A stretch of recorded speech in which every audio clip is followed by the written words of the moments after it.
उत्तर प्रदेश के संभल जिले में सांप्रदायिक उत्तर प्रदेश के संभल जिले में तनाव का माहौल है। पुलिस के ऊपर पत्थर और पुलिस ने चलाई गोली। दो नौजवानों के मारे जाने की खबर आ रही है और संभल जिले में तनावपूर्ण स्थिति बनी हुई है। संभल जिले में यह तनाव क्यों हुआ?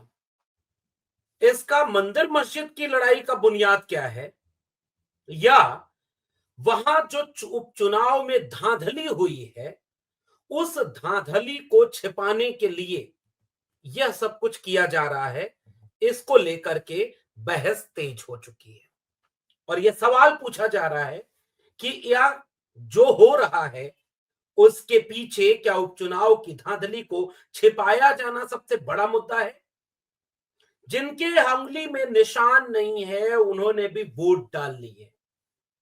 भारतीय जनता पार्टी ने इलेक्ट्रॉनिक बूथ कैप्चरिंग की है और जो चोरी से धोखे से जीते हैं कागज को खत्म नहीं कर पाएंगे, आज नहीं कल इसका हिसाब होगा। ये बातें कहते हुए सपा प्रमुख अखिलेश यादव ने क्या पूरे प्रकरण पर टिप्पणी की, आज के वीडियो में सिलसिलेवार इसकी पड़ताल करेंगे। आप देख रहे हैं 4 PM न्यूज नेटवर्क पर डॉक्टर लक्ष्मण यादव का विश्लेषण। तो फिलहाल परिस्थितियां ये बनी हैं कि संभल जिले में एक विधानसभा क्षेत्र आता है कुंदरकी। तो बात कुंदरकी पर भी होगी, बात वहां के परिणाम पर भी होगी, लेकिन उसके पहले वहां के तनाव पर, क्योंकि आज वहां पर तनाव बहुत ज्यादा है। इस वीडियो के जरिए हम भी अपील करेंगे कि किसी भी तरह की हिंसा, उत्तेजना और किसी भी तरह की कानून को हाथ में लेने से किसी भी समस्या का समाधान कतई नहीं हो सकता। हिंसा समाधान का रास्ता नहीं है, इसलिए एक भी व्यक्ति हिंसा में शामिल न हो, वो अपने घर लौटें, जनतांत्रिक, कानूनी और संवैधानिक तरीके से अपने प्रतिरोध, अपने सवाल को उठाएं। लेकिन अभी जो परिस्थितियां बन रही हैं वहां तनाव बहुत ज्यादा है। वहां की बात अगर समझें, खुद अखिलेश यादव ने यह बात कही कि कैसे वहां पर तनावपूर्ण माहौल बना दिया गया है और वह तनावपूर्ण माहौल बनाने के पीछे की परिस्थिति यह है कि वो परिस्थितियां जानबूझकर बनाई गई दिख रही हैं और जानबूझकर बनाई परिस्थितियों में भारतीय जनता पार्टी के ऊपर आरोप लगाते हुए अखिलेश यादव कह रहे हैं प्रेस कॉन्फ्रेंस करके कि जब एक बार सर्वे वहां हो चुका था तो दोबारा वहां सर्वे करने की क्या जरूरत थी। जानबूझकर यह किया गया है ताकि उपचुनाव में हुई धांधली के ऊपर चर्चा न हो। और यह सबसे महत्वपूर्ण सवाल है। आरोप है कि संभल में एक जामा मस्जिद है। पूरा प्रकरण इसको आप समझिए। संभल में जामा मस्जिद पर सर्वे हो रहा है कि क्या उसके नीचे कोई मंदिर है। ऐतिहासिक शाही जामा मस्जिद के हरिहर मंदिर होने का दावा किया गया। एक बार इस पर सर्वे हो चुका था, दोबारा आज सुबह सुबह सर्वे टीम जामा मस्जिद पहुंच गई। मस्जिद के दोबारा सर्वे होने की बात इलाके में फैल गई। बड़ी संख्या में मस्जिद को अपना एक पवित्र स्थल मानने वाले लोगों की भीड़ जुट गई। उसके बाद हालात बिगड़ते चले गए और पुलिस का आरोप है कि पहले पत्थर मारे गए, फिर उन्होंने मौके को काबू में करने के लिए बल प्रयोग किया। लेकिन संभल की स्थिति बिगड़ती चली जा रही है। 19 नवंबर को एक बार इस परिस्थिति में यहां पर सर्वे किया जा चुका था।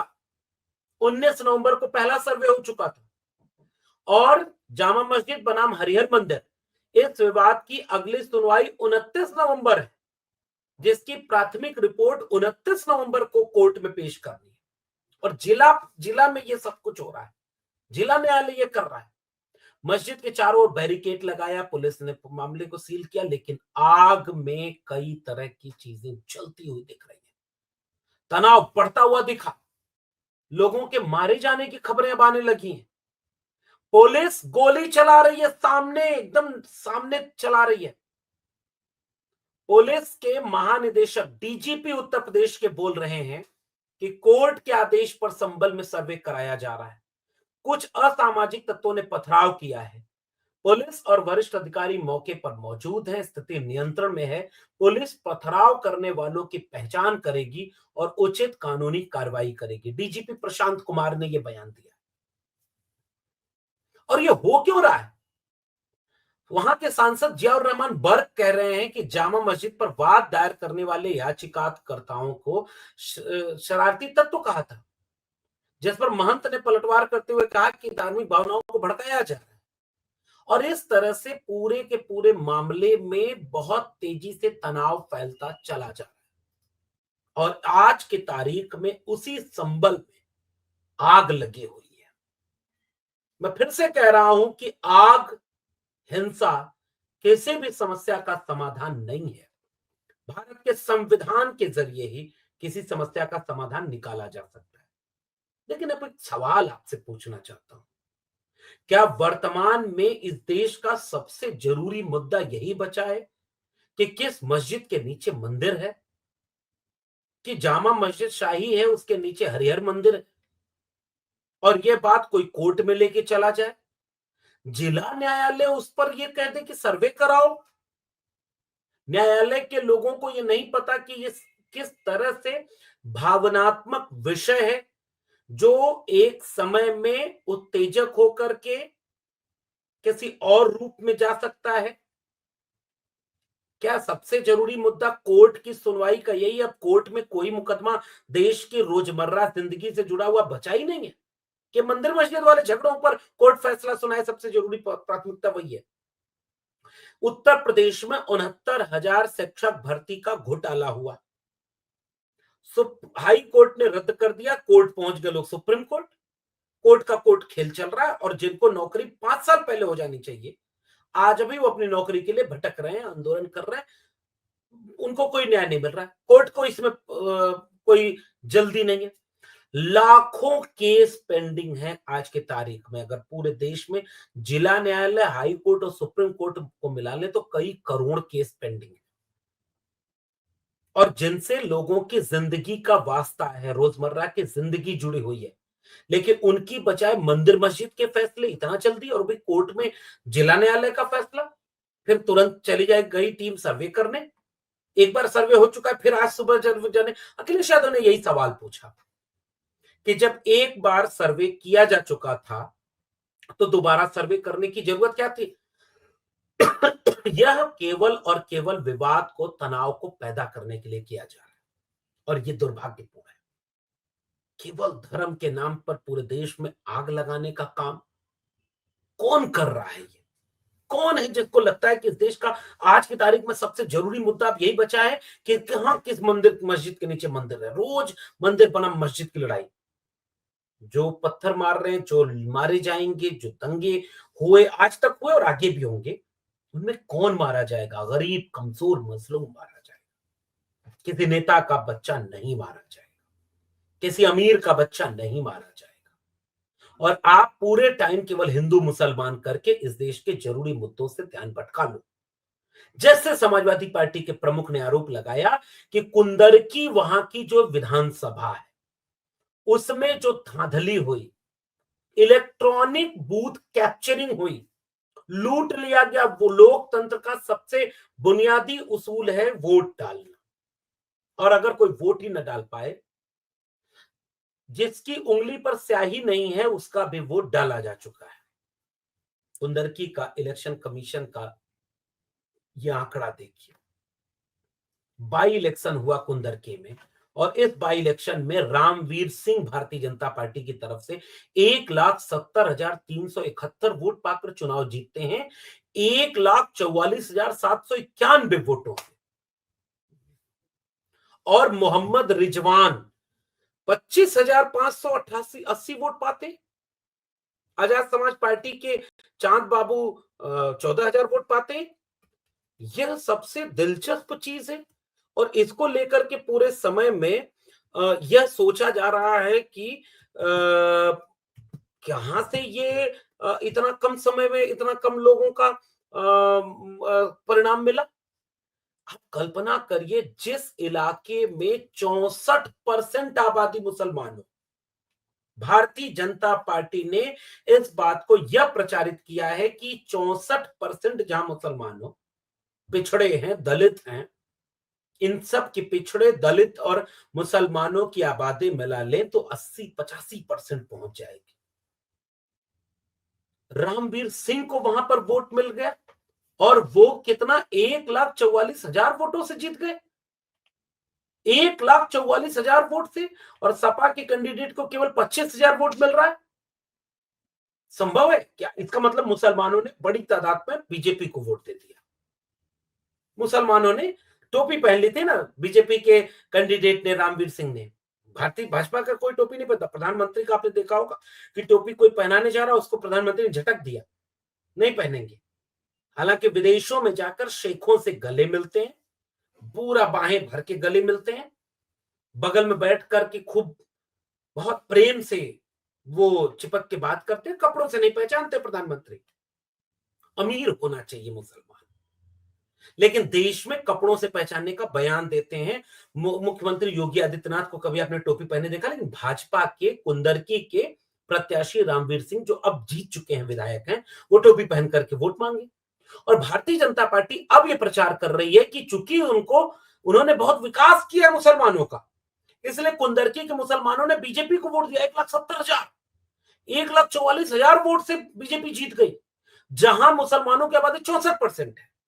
अच्छा, सारा फायदा इस समय मुसलमानों को कुंदरकी में ही हुआ था कि एक मुश्त कुछ कुंदरकी के मुसलमान बीजेपी को वोट दिए। सीतामऊ के नहीं दिए, कटेहरी के नहीं दिए, मीरापुर के नहीं दिए।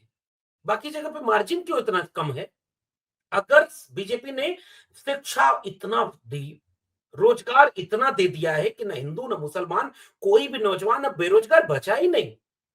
2 करोड़ रोजगार प्रतिवर्ष देने का वादा था मोदी जी का, 5-7 करोड़ दे रहे हैं एक बार में। और मुसलमानों को पहली बार कोई बीजेपी मिली है जो इतना न्याय कर रही है कि कुंदरकी के मुसलमान एकमुश्त होकर के बीजेपी को वोट दे रहे हैं। भाजपा ये कह रही है, फिर बाकी जगह क्यों नहीं दे रहे हैं?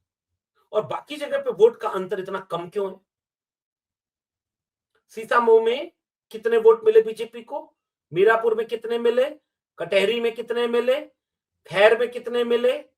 उसके बाद मझवा में कितने मिले? कितना वोट का अंतर है? इसका मतलब ये कि इस पर तो अलग से शोध होना चाहिए कि कुंदरकी में हुआ क्या।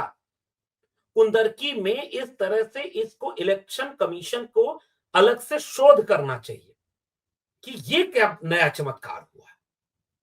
भारतीय जनता पार्टी के जीवन में ऐसा चमत्कार पहले कभी नहीं हुआ होगा। इसीलिए अखिलेश यादव ने कहा कि इलेक्ट्रॉनिक बूथ कैप्चरिंग। और सुबह सुबह जब कुंदरकी के वहां से सपा के प्रत्याशी जब अपनी तरफ से आने लगे थे, मोहम्मद रिजवान, तो मोहम्मद रिजवान उन लोगों को सबूत के साथ लखनऊ ले आ रहे थे जिनके नाम पर फर्जी वोट डाल लिए गए, जिनके नाम पर उनका आरोप है कि उंगली पर स्याही नहीं है फिर भी वोट डल गया, घर से निकलने नहीं दिया, वोट डल गया, बंदूक तान दी वोट डालने के पहले कि, और कई वीडियो, पूरे सोशल मीडिया भरा पड़ा है वीडियो से। पुलिस अगर कोई वोट डालने जा रहा है तो पुलिस बीच में रोक रोक करके लौटा रही है पहचान पत्र चेक करके, जबकि पहचान पत्र चेक करने का अधिकार पुलिस का नहीं है। यह कहने के लिए जब कुंदरकी से लोग गाड़ियों में हाजी रिजवान के साथ लखनऊ की तरफ आ रहे थे तो सीतापुर में पुलिस ने पकड़ लिया उन्हें, एक थाने में बिठाई फिर दूसरे थाने में ले गई। मतलब अब कोई व्यक्ति अगर कहीं से कोई शिकायत करके लखनऊ आना चाहे, अपनी बात कहना चाहे, तो पहले वो गिरफ्तार हो जाएगा। इन सब पर चर्चा न हो इसलिए संभल में आग भड़का दी गई। और संभल में अखिलेश यादव ने साफ कहा है, एक बार सर्वे हो चुका था, बिना तैयारी से आप कैसे चले गए। और संभल में इस समय तनाव का माहौल है। बीजेपी यही तो चाहती है, आपके मस्जिद के सामने गाने बजेंगे तो एक डिबेट होगी कि क्या अब इस देश में हिंदू मस्जिद के सामने जा नहीं सकता? क्या इस देश में हिंदू डीजे पर अपने मनपसंद का गाना नहीं बजा सकता? भारत में जो देशद्रोही हैं उनकी मां का ये करके गाना नहीं बजा सकते क्या? क्या मुल्ले नहीं कर सकते? क्या उनको उकसा नहीं सकते? क्या हम उनके छत पर चढ़ करके झंडा नहीं उतार सकते? ये सब कुछ कह करके इस देश में सांप्रदायिकता के तनाव को लगातार बढ़ाया जा रहा है कि शिक्षा पर बात ना हो, रोजगार पर बात ना हो, संविधान पर बात ना हो। आप किसी को इतना उकसाओ और धर्म के नाम पर पत्थर चले, फिर आप गोली चलाओ, फिर पत्थर चले, फिर आप जेल में डालो, फिर पत्थर चले, बुलडोजर चला दो। ये एक पैटर्न बन चुका है। इससे कैसे बचेंगे? कौन इससे आपको बचाएगा? आप विचार करके नीचे जरूर बताइए। और जितना भी कुंदरकी के चुनाव से लेकर के संभल में हिंसा, इन दोनों पर आप क्या मानते हैं? नीचे अपनी राय जरूर बताइएगा। फिर मिलेंगे, तब तक के लिए बहुत बहुत धन्यवाद।